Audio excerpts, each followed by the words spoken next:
Hello दोस्तों, हिंदी जगत में आपको स्वागत है फिर से एक नए वीडियो में। इसमें हम भरत महिमा के कुछ एमसीक्यू करेंगे, तो चलिए शुरू करते हैं। पहला प्रश्न है, जगत में कौन दो यश के पात्र हैं? चातक, मैना, मछली, ए और सी दोनों। तो इसका सही उत्तर क्या है? ऑप्शन नंबर डी, ए और सी दोनों, यानी कि चातक और मछली, ये दो जो हैं यश के पात्र हैं।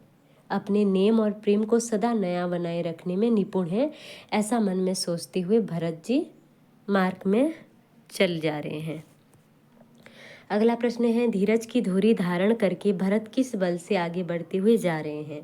श्रद्धा, भक्ति, भुजा, ये सभी। तो इसका सही उत्तर क्या है? ऑप्शन नंबर बी, भक्ति। पहले तो अपनी माता की करनी को लेकर सकुचाते हैं। माता की हुई बुराई मानो उन्हें लौटाती है, पर धीरज की धुरी को धारण करने वाले भरत भक्ति के बल से, किस बल से? भक्ति के बल से चले जा रहे हैं। अगला प्रश्न है, भरत जी के पैर जल्दी जल्दी क्यों पड़ते हैं? शक्ति के कारण, राम के स्वभाव को याद करके, माता के करनी को याद करके, ये सभी। तो इसका सही उत्तर क्या है? ऑप्शन नंबर बी, राम के स्वभाव को याद करके भरत जी का पैर जो है वो जल्दी जल्दी पड़ते हैं। लेकिन उन्हें कौन सी चीज़ है जो लौटाती है? माता की करनी। थोड़ा सा सकुचाते हैं, किस बात को लेकर? अपनी माता की करनी को लेकर। माता जो भी की थी उसके करने को लेकर थोड़ा सा सकुचाते हैं, लेकिन भरत जी राम के स्वभाव को याद करके फिर जल्दी जल्दी चलने लगते हैं। अगला प्रश्न है, भरत जी की दशा कैसी थी? जब वो जल्दी जल्दी चल रहे थे तब उनकी दशा कैसी थी? जल में जल के भौरे के समान, कामदगिरी पर्वत जैसा, मंदाकिनी, या ये सभी। तो इसका सही उत्तर क्या है? ऑप्शन नंबर ए, जल में जल के भौरे जैसी। उस समय भरत की दशा कैसी थी? जल के प्रवाह में जल के भौरे की गति जिस प्रकार होती है उसी प्रकार भरत की दशा उस समय थी।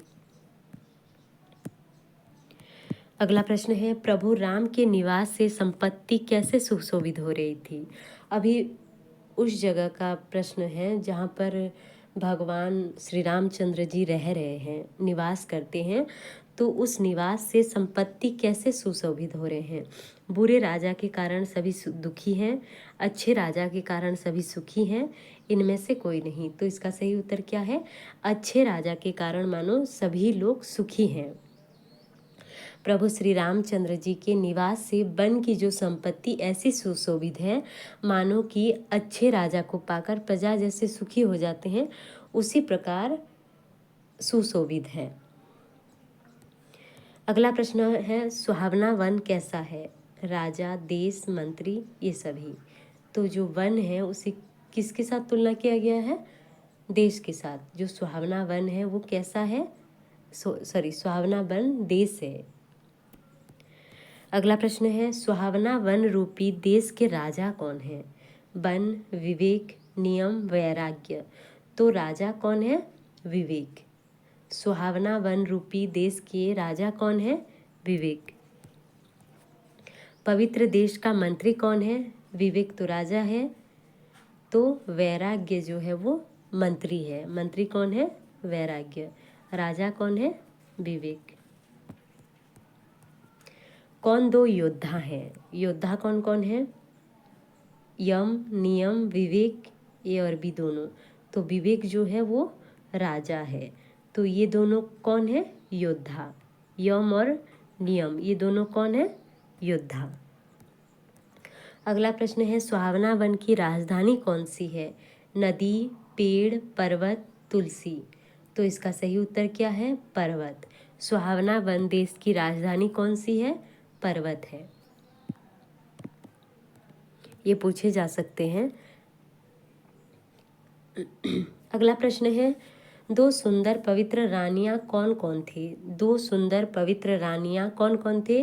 नियम, शांति, सुबुद्धि, बी और सी दोनों। तो शांति और सुबुद्धि दो पवित्र रानियां थी। ठीक है, शांति और सुबुद्धि दो सुंदर पवित्र रानियां हैं। अगला प्रश्न है, कौन दौड़कर ऊंचे चढ़ गए? Option number A Bharat, B Kevat, C Shatrughna, D Ram. तो इसका सही उत्तर क्या है? Option number B Kevat. Kevat जो है वो दौड़कर ऊंचे चढ़ जाते हैं। ठीक है। केवट भुजा उठाकर कौन कौन से वृक्ष दिखाते हैं? आम, जामुन, तमाल, ये तीनों। तो इसका सही उत्तर क्या है? ऑप्शन नंबर डी, ये तीनों। केवट जो है वो ऊंचे चढ़ जाते हैं और अपनी भुजा उठाकर भरत जी से कहने लगे कि हे नाथ, ये जो आम, जामुन और तलाम पाकर के विशाल वृक्ष दिखाई दे रहे हैं। वृक्षों के बीच में एक सुंदर डैश वृक्ष सुशोभित हो रहा था, सेमरा, बबूल, बड़, बांस। तो इसका सही उत्तर क्या है? सी, बड़। जब केवट ऊंचे चढ़ जाते हैं और अपनी भुजा उठाकर भरत से कहते हैं कि हे नाथ, यहाँ पर पाकर, जामुन, आम, तमाल के विशाल वृक्ष दिखाई दे रहे हैं, जिन श्रेष्ठ वृक्षों के बीच एक वृक्ष सुंदर सुशोभित हो रहा है। वो कौन सा वृक्ष है? वो बट है। यानी कि देखिए, पाकर, जामुन,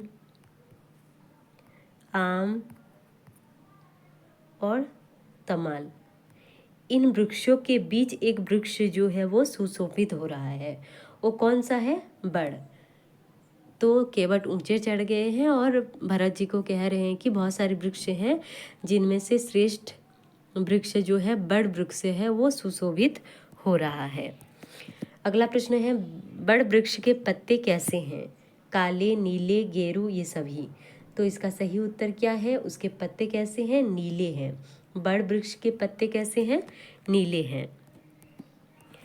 बड़ वृक्ष में कैसे फल लगे हैं? हरा, पीला, नीला, लाल। तो उसमें लाल लाल फल लगे हैं। कैसे?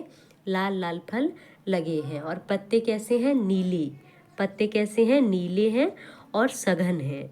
पत्ते हैं नीले, बड़ वृक्ष के पत्ते नीले हैं, सघन हैं और उसमें फल कैसे हैं? लाल लाल फल लगे हुए हैं। किसके समीप रामचंद्र ने अपनी पर्णकुटी बनाए थे? पर्वत, नदी, वन, घर। तो इसका सही उत्तर क्या है? नदी के समीप।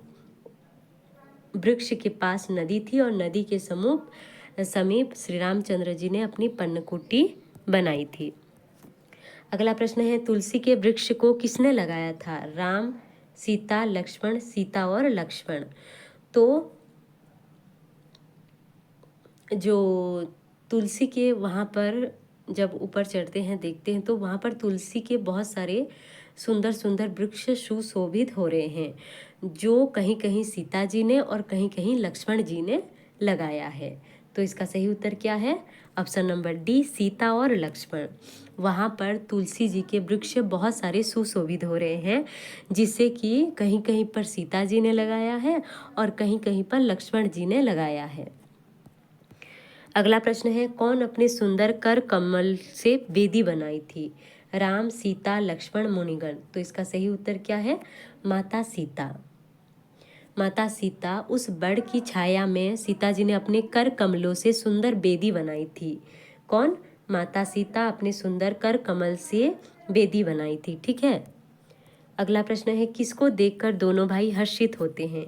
केवट को देखकर, नदी को देखकर, राम के चरण चिन्ह को देखकर, माता को देखकर। तो इसका सही उत्तर क्या है? ऑप्शन नंबर सी, राम के चरण चिन्ह को देखकर दोनों भाई जो है वो हर्षित हो जाते हैं। हर्षित मतलब बहुत ही ज़्यादा आनंदित हो जाते हैं। किसको देखकर दोनों भाई हर्षित होते हैं, खुश होते हैं? राम के चरण चिन्ह को देखकर, प्रभु श्री रामचंद्र जी के चरण चिन्ह को देखकर दोनों भाई हर्षित हो जाते हैं, आनंदित हो जाते हैं। दोनों भाई कैसे हर्षित हो रहे हैं? मानो भूखे को खाना मिल गया हो, मानो दरिद्र को हीरा मिल गया हो, मानो दरिद्र को पारस मणि मिला हो। तो इसका सही उत्तर क्या है? ऑप्शन नंबर सी, दोनों भाई ऐसे खुश हो रहे हैं मानो किसी दरिद्र व्यक्ति को पारस मणि मिल गया हो। अगला प्रश्न है, रज को मस्तक पर रख कर कहाँ लगाते हैं? रज यानी कि धूल को मस्तक पर लगकर कहाँ पर लगाते हैं? शरीर, नेत्र, हृदय, वियर्सी दोनों। तो इसका सही उत्तर है हृदय में और नेत्रों में लगा लेते हैं। रच को मस्तक पर लगाकर नेत्रों और हृदय में लगा लेते हैं, मानो कि श्री रामचंद्र जी को मिलने का ही सुख ही प्राप्त हो गया हो। भरत जी के दशा को देखकर कौन प्रेम में मग्न हो रहा है? पशु, पक्षी, जड़ जीव, ये तीनों। तो इसका सही उत्तर है ऑप्शन नंबर डी, ये तीनों। भरत जी के दशा को देखकर वन के पशु, पक्षी, जड़ जीव सभी लोग क्या है, प्रेम में मग्न हो गए हैं। ठीक है। प्रेम विवश कौन रास्ता भूल जाते हैं? निषाद राज, मुनि, कोल भील, ये तीनों। तो इसका सही उत्तर क्या है? निषाद राज। प्रेम के विवश होने के कारण प्रभु श्री रामचंद्र जी के सखा निषाद राज भी रास्ता भूल जाते हैं, मार्ग भूल जाते हैं। तब देवता सुंदर रास्ता बनाकर फूल बरसाने लगते हैं। अंत तक बने रहने के लिए धन्यवाद। चैनल में नए हैं तो चैनल को सब्सक्राइब करें, लाइक करें, अपने दोस्तों को शेयर करें। मिलते हैं अगले वीडियो में।